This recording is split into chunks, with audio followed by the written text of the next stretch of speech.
रामकृष्ण हरी मंडळी, ज्या वेळेला एक मुलगी नवीन लग्न होऊन सासरी जाते त्यावेळेला तिला त्या घरातील रीतिरिवाज किंवा परंपरा पाळाव्याच लागतात. मागील पिढीच्या परंपरा पुढील पिढीला मार्गदर्शन करत करत आपल्याला सांभाळायच्या असतात. अशीच एक परंपरा आमच्या आजी सासऱ्यांनी चालू केली होती, ती म्हणजे दरवर्षी श्रावणातील पुत्रदा एकादशीला पंढरपूरची वारी करायची. तिचं पालन आम्ही करतो कारण आम्ही दरवर्षी पुत्रदा एकादशीला पंढरपूरला दर्शनाला जातो. आता तरी गाड्यांची सोय आहे म्हणून, त्यावेळी तर पायी किंवा बैलगाडीने लोक जायची.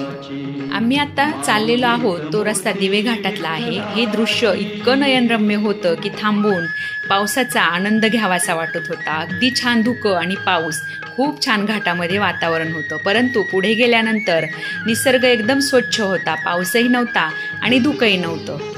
घाटाच्या खाली थोडंसं गेल्यानंतर आम्ही नाश्त्यासाठी थांबलो, परंतु इथे काही मी व्हिडिओ वगैरे केला नाही कारण आम्हाला 2 वाजता ऑनलाईन दर्शन पास होता, म्हणून आम्हाला पंढरपूरला वेळेत पोहोचायचं होतं. हो म्हटले, मोबाईल काढला की तू नक्कीच उशीर करणार, म्हणून म्हटलं नको व्हिडिओ करायला. आता आम्ही बरोबर 1:40 पंढरपूरला पोहोचलो. आता हे आमचं राहण्याचं ठिकाण आहे. विठ्ठल मंदिरे समितीचं भक्त निवास आहे. हे काही वर्षांपूर्वी म्हणजे 2018 याची स्थापना झालेली आहे. परंतु अगदी छान आणि खूप मोठं असं हे भक्त निवास आहे. मंदिराच्या 1 ते 1.5 किलोमीटर अंतरावरती आहे. आम्ही पटापट आवरून दर्शनाला गेलो. आता तिथे मोबाईल लॉकरमध्ये ठेवायला वेळ गेला असता, म्हणून मी तिथे मोबाईल नेलाच नाही, म्हणून मला काही व्हिडिओ फोटो काढता आले नाही. परंतु जेव्हा आम्ही परत आलो त्यावेळेला संध्याकाळचे 7 वाजले होते. हा संध्याकाळच्या 7 वाजता मी आमच्या राहण्याच्या ठिकाणाचा घेतलेला व्हिडिओ आहे. खूप छान वातावरण होतं आणि खूप करमत होतं.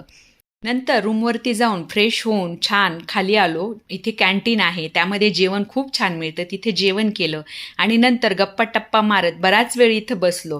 त्यानंतर आम्ही आपले सकाळी फ्रेश होऊन परत मंदिरात दर्शनासाठी निघालो. आता हा सकाळचा 7 वाजताचा व्ह्यू आहे. सूर्योदय झाल्यानंतर सुद्धा अगदी खूप छान वातावरण झालं होतं. ऊन पडल्यामुळे आणि बाजूला हिरवळ असल्यामुळे अगदी छान वाटत होतं. तुम्ही जर कधी पंढरपूरला गेलात तर नक्की या भक्त निवासमध्ये राहा. खूप छान, सोयसुद्धा चांगली आहे आणि वातावरणसुद्धा चांगलं आहे, शांत आहे आणि प्रशस्त आहे. आता रूमवरती जाऊन पटापट आवरावरी करून आम्ही परतीच्या प्रवासाला निघालो. परत येताना आम्ही फलटणमध्ये हा जो कराडचा मूळचा जो ढाबा आहे, शिवराज ढाबा, इथे फेमस आहे, त्यामध्ये आम्ही जेवणासाठी थांबलो. आता इथे महाराजांची मूर्ती जेवण करताना दाखवलेली आहे. मूर्ती अगदी सुंदर आहे. येताना आम्ही वीर धरण पाहत आलो कारण येताना आम्ही खेड शिवापूर मार्गे पुण्याला आलो. तुम्हाला हा माझा छोटासा व्हिडिओ कसा वाटला मला कमेंटद्वारे नक्की सांगा आणि आवडलं तर लाईक शेअर सबस्क्राईब करायला मात्र विसरू नका. रामकृष्ण हरी माऊली.